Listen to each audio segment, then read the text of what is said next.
네, 오전 10시였습니다. 문재인 대통령 국회에 찾아서 위기에 강한 나라 이 키워드로 내년도 예산안 편성에 대한 설명을 했습니다. 시정연설을 했는데요. 문재인 대통령 시정연설 내용, 의미 또 여러 가지 상황들 좀 살펴보겠습니다. 김성환의 뉴스 소다, KBS 제일라디오 저녁을 책임지는 시사야의 진행자 김성환 평론가와 함께합니다. 어서 오세요. 네, 안녕하세요. 네, 강조해 주셔서 감사합니다. 예, 그래야죠. 우선 먼저 시정연설 전에, 그러니까 이제 KBS 1TV 1라디오도 다 그 중계를 했어요. 네.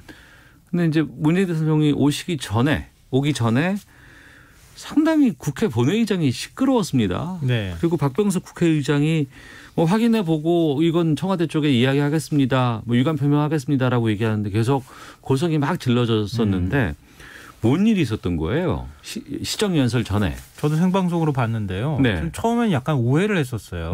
야당이 굉장히 거세게 문재인 대통령한테 좀 저항의 표시, 항의 표시를 항의하는 건가? 예, 그런 거라고 너무 좀 생각했어요. 그건 거센데 이런 입장이었었는데. 네. 근데 이게 좀 사정이 있었던 모양이에요. 예. 대통령이 시정연설을 위해서 국회를 방문하면 보통 국회의장실 접견실에서 네. 국회의장 그리고 여야 교섭단체 대표들하고 일종의 티타임, 교섭단체 대표라고 하면 원내대표 아니면 당대표요? 원내대표, 교섭단체 원내대표도 가고요. 네. 당대표도 같이 가고.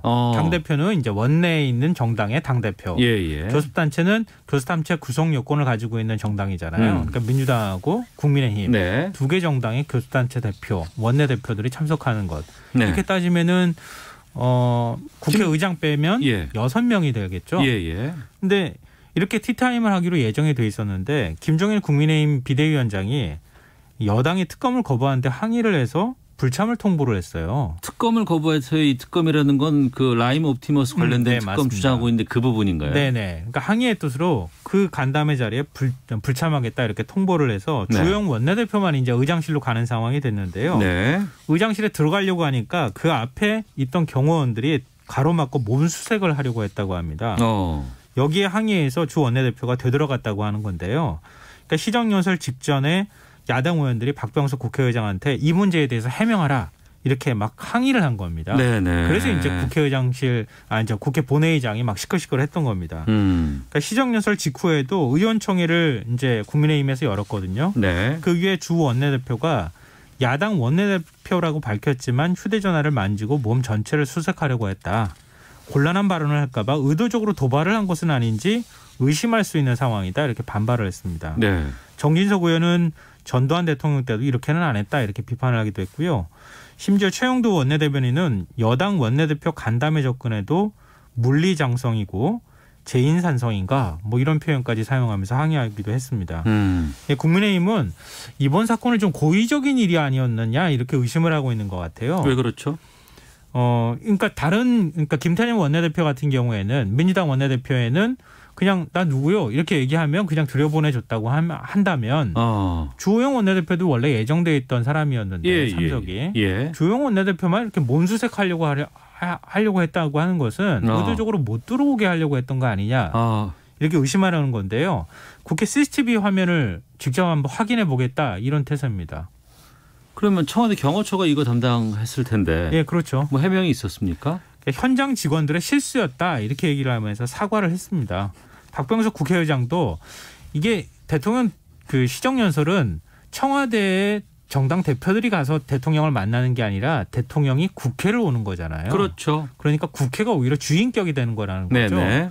그러니까 국회에서 있었던 일에 대해서는 국회의장이 어떤 방식으로든 입장을 표할 수밖에 없는 상황이 됐는데 박병석 국회의장은 검색 면제 대상이라고 경호실에서 다 확인하는데 직원이 잘못한 것 같다.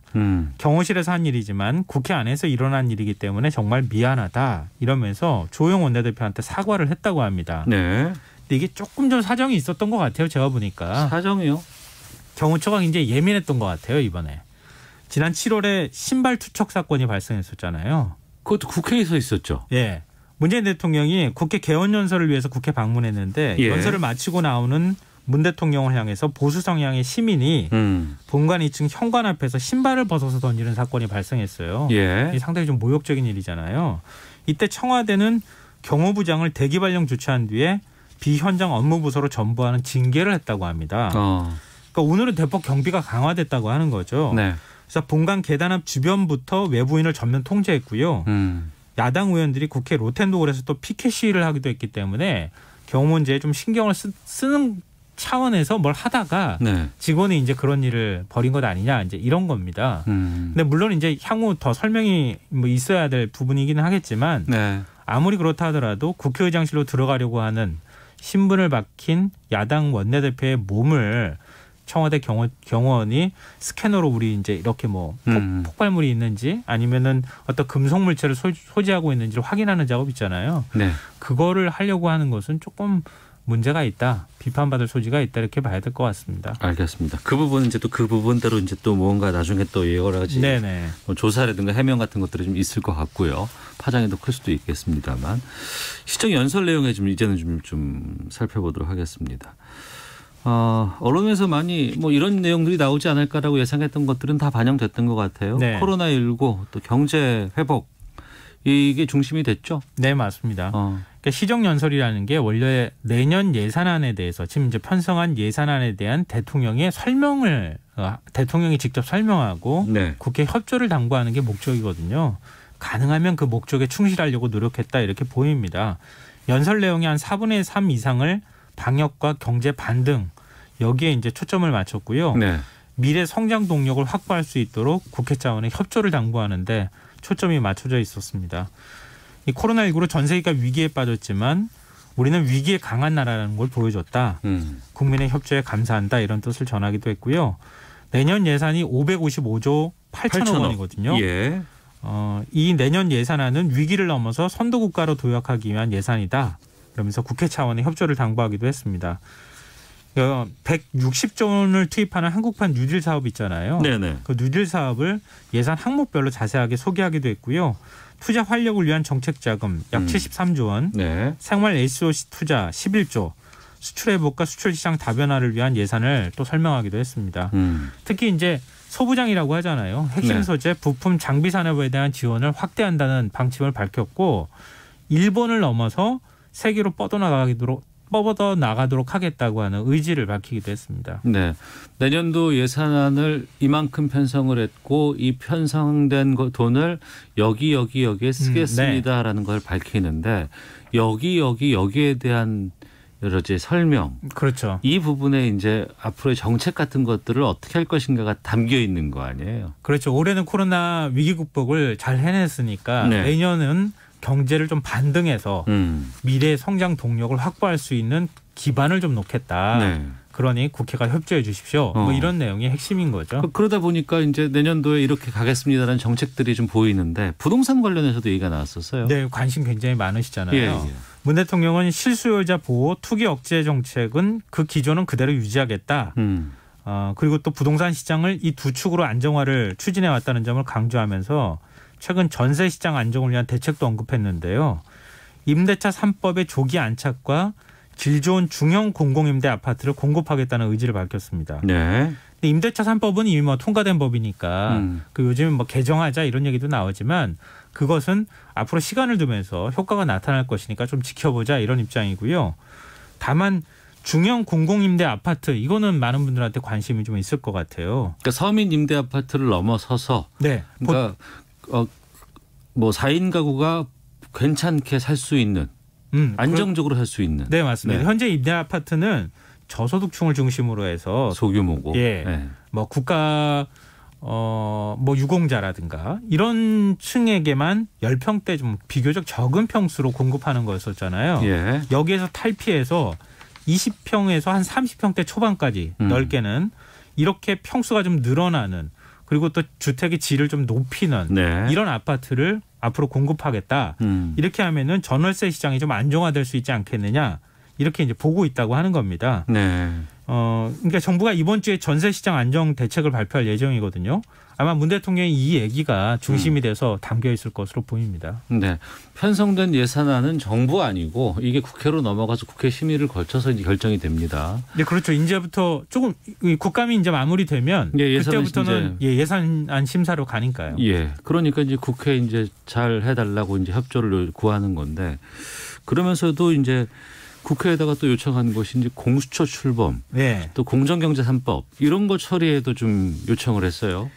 예, 아마 오늘 대략 어떤 그 방역 위기를 극복하는 거나 경제를 좀 반등하기 위해서 위기 극복을 위한 뭔가의 메시지는 있을 거라는 건 예측은 했는데요. 네. 나머지 부분, 남북관계 그리고 지금 이제 개혁 입법과 관련해서 어떤 언급을 하느냐 이 굉장히 큰 관심사였습니다. 네네. 근데 한반도 평화 부분에 대해서 좀 강조한 부분들이 있었고요. 근데 그거는 전체 한 4분의 1 정도였어요. 끝부분에 얘기를 했는데 한반도 평화는 시대적 소명이라는 점을 강조하고 공무원 피살 사건에 대한 진상규명 노력을 하겠지만 시간이 걸리더라도 평화 정착을 위한 길로 나가겠다 이런 뜻을 밝혔습니다. 네. 이 공무원 피살 사건 얘기가 나올 때 야당에서는 조금 좀 뭐 여러 가지 고성도 좀 있었어요. 그런 얘기 있었고요. 국회 차원의 협치를 당부하는 부분에서도 야당 의원들이 좀 항의하는 소리를 내기도 했었고 공정경제 3법, 경찰청법, 국정원법, 이 권력기관 개혁법, 네. 각종 민생 법안 처리가 시급하다는 점을 강조하기도 했고요. 말씀하셨던 것처럼 특히 공수처 출범 지연을 끝내달라 이렇게 말하는 대목에서는 또 역으로 여당 의원 쪽에서 환호가 나오기도 했습니다. 이 끝으로 사회적 약자에 대한 지속 가능한 대책을 만드는데 국회 차원의 협조가 필요하다. 네. 이렇게 당부하면서 연설을 마쳤습니다. 이 여당 의원 속으로 본회의장은 입장할 때는 그쪽으로 입장했는데 퇴장할 때는 야당 의원 속 쪽으로 퇴장을 했거든요. 그때 피켓들 막 들고 예, 뭐 이게 나라냐? 예. 나라가 왜 이래? 뭐 이렇게 적혀 있는 그런 피켓을 이렇게 문 대통령을 향해서 국민의힘 의원들이 보여주기도 했고요. 네. 소란은 크게 없었던 것 같아요. 나갈 때는. 지금까지 국회 시정연설이 이번까지 포함해서 5번째인가 뭐 그렇다고 하는데 네 번째였나요? 예. 그 과거의 시정연설과 비교해봐서 좀 차이가 좀 보입니까? 네, 그럴 수밖에 없죠. 집권 초반기, 중반기, 후반기가 다를 수밖에 없는데 지금 네. 이제 내년 예산안은 후반기 예산안을 짜는 거잖아요. 그렇죠. 그러니까 국정의 어떤 초점이 달라지는 거죠. 그러니까 취임한 지 반년 만에 이루어지는 2017년 시정연설에서는 적폐청산을 강조했습니다. 네. 이 촛불 집회 이후에 들어선 정부기 때문에 뭐 어쩌면 당연한 것이었기도 했고요. 이듬해는 2018년에는 포용이라는 단어를 18차례나 언급을 했어요. 함께 잘 사는 포용국가. 네. 그게 이제 소득주도 성장, 혁신 성장, 공정경제 이렇게 세 축으로 움직여가겠다고 하는 점을 강조했고요. 작년에는 이른바 조국 사태가 벌어졌잖아요. 그랬죠. 예. 공정을 굉장히 강조했습니다. 우리 사회에 만연한 특권과 반칙, 불공정을 없애기 위해 노력했지만 네. 국민의 요구는 그보다 훨씬 높았다. 대통령으로서 무거운 책임감을 갖겠다 이런 말을 하기도 했습니다. 네. 여야 반응 끝으로 정리해 주시죠. 민주당은 뭐 예상하시다시피 차질 없는 예산 확보로 적극적으로 지금 대통령이 밝힌 그 내용을 뒷받침하겠다 이렇게 밝혔고요. 네. 국민의힘은 자화자찬과 독주 선언으로 가득한 연설이었다 이런 혹평을 내놨고요. 네. 정의당은 근본적인 철학이 무엇인지 알 수가 없다. 한국형 뉴딜이 너무 대기업 중심으로 이루어지는 거 아니냐 이런 것에 대한 불만을 얘기했고요. 네. 국민의당은 자신들만의 잔치를 벌이고 있는 집권 여당 모습에 서글픈 국민과 나라의 미래에 대한 걱정으로 눈물이 쏟아질 뻔했다. 이렇게 비꼬기도 했습니다. 네, 당 이름 가려도 어디서 했는지는 다 나올 것 같아요. 네. 예. 자, 김성환 평론가와 함께했습니다. 고맙습니다. 네, 고맙습니다. 예, 시사본부 마치겠습니다. 내일 뵙겠습니다. 안녕히 계십시오.